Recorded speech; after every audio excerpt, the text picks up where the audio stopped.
देह कौड़ी दीन की नहीं रहेगी, मिट्टी में दफना दी जाएगी या जला दी जाएगी, किसी काम की नहीं रहेगी। तो उसके होते हुए ये शरीर रूपी चमन खिलता रहता है, उसके होते हुए, और उसी को मानव भूले बैठा है,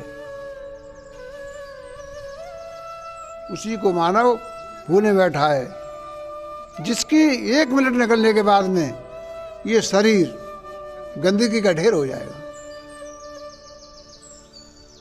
और वो है जब तक ये मंदिर चमन जैसा खिल रहा है। केवल कहने का तात्पर्य है कि अगर तुम किसी ग्रंथों को देख लो, वेदों को देख लो, ऋषि मुनियों की वाणी देख लो,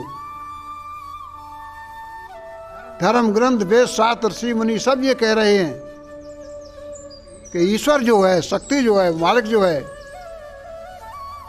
अंतर्दृष्टि से देखा जाता है। इतना वो शक्तिशाली है, इतना वो सूक्ष्म है।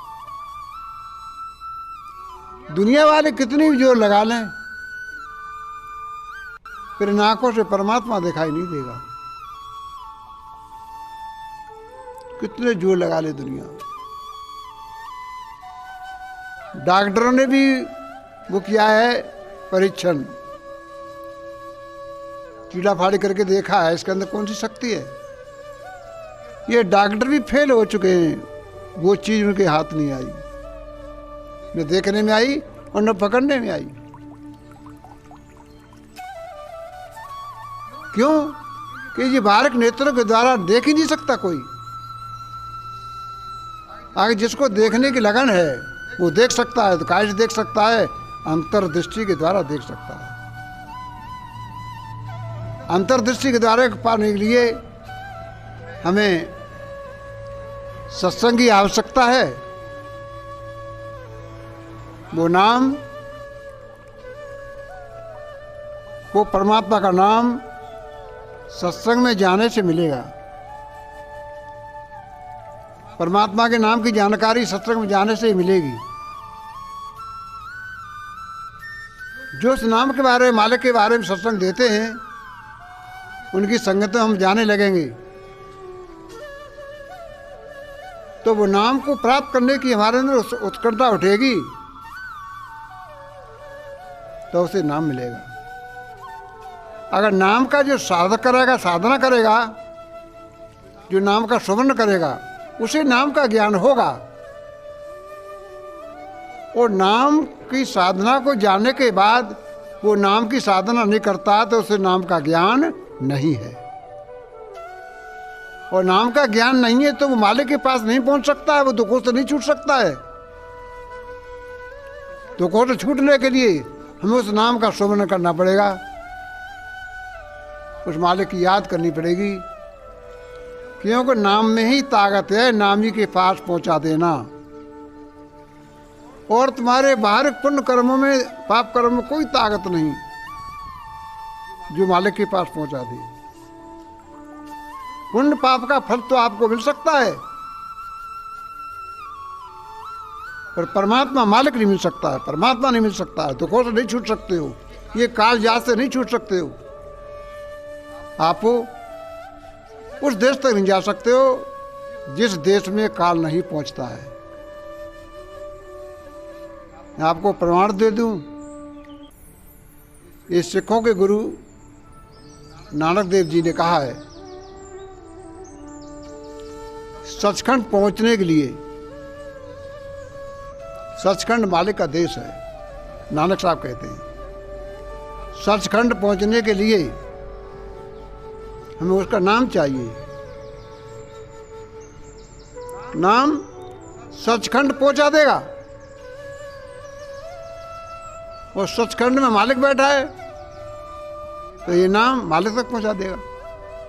अब तुझे कोई आवश्यकता नहीं किसी चीज की, जप की, तप की, पूजा की, पाठ की, यज्ञ की, हवन की, ये बाहर खराब कांड रहे, उस मालिक के पास जाने की कोई भी आवश्यकता नहीं।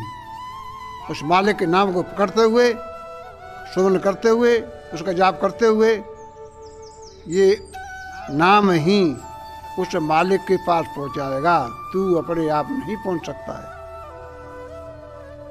पर लेकिन नाम को पाने के लिए हमें सदगुरु के पास जाना पड़ेगा। नाम को जानने के लिए सदगुरु के पास जाना पड़ेगा हमें। उसके पास जाना पड़ेगा जो उस मालिक का भेजा हुआ संसार में कोई दूत आया है, उसके पास जाना पड़ेगा। वो नाम देगा तेरे को, वहाँ आगे पहुँचने की सब युक्ति बताएगा वो, और युक्तियाँ युक्ति को बताएगा और वहाँ पहुँचने की रास्ता बताएगा। उस दूत की मार्ग बता रहा है कोई दूत, उसमें तेरा विश्वास होगा तो मालिक के पास पहुँच जाएगा। और जो दूत बता रहा है कोई सदगुरु या गुरु बता रहा है, कोई ऋषि मुनि संत को बता रहा है उस रास्ते को, उसमें विश्वास नहीं होगा तो तू करेगा नहीं तो तू दुखों से छूटेगा नहीं, दुखों से नहीं छूटेगा, दुख पड़ते रहेंगे। करेगा तो सुखी हो जाएगा। इसलिए जी जिंदगी ऐसे मिली है गुरु महाराज की कृपा से, उस मालिक की देन से, इस जिंदगी में अगर तुम संभल गए तो करोड़ों जिंदगी में तुमने कितने दुख सुख उठाए हैं, अभी संभल नहीं पाए। इस जिंदगी में इतनी मेहर हो रही है उसकी, इतनी भोर हो रही है कि थोड़े ही हिसाब किताब से मालिक तुम्हें खींच लेगा, फिर तुम्हें दुख सागर में नहीं आने देगा। सदा के ये दुख दूर हो जाएगा। दुख दूर हुआ तुम्हारा, उस नाम को जानो, उस नाम का सुमरण करो। उसके साथ साथ आप प्रेम करो। प्रेम की ज़्यादा जरूरी है। प्रेम रूपी बाज हमारे अंदर नहीं आएगा तब तो ये संशय रूपी पक्षी नहीं उड़ पाएंगे। जिसके अंदर प्रेम रूपी बाज आ जाएगा वो अपने संशय रूपी पक्षी को उड़ा देगा, और जिसके अंदर संशय पक्षी बढ़े हुए हैं तो वो संशय आपको इस मार्ग में विश्वास पैदा नहीं करने देते।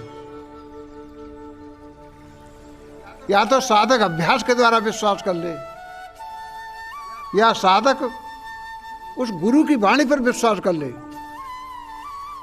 तो ही साधना है साधक का कल्याण करने के लिए। साधक अभ्यास भी कर नहीं सकता है और गुरु की वाणी विश्वास नहीं कर सकता है, वो डूब जाएगा, वो बनी बचेगा। पक्की चीज आपको मिली है, ये कच्ची चीज नहीं है।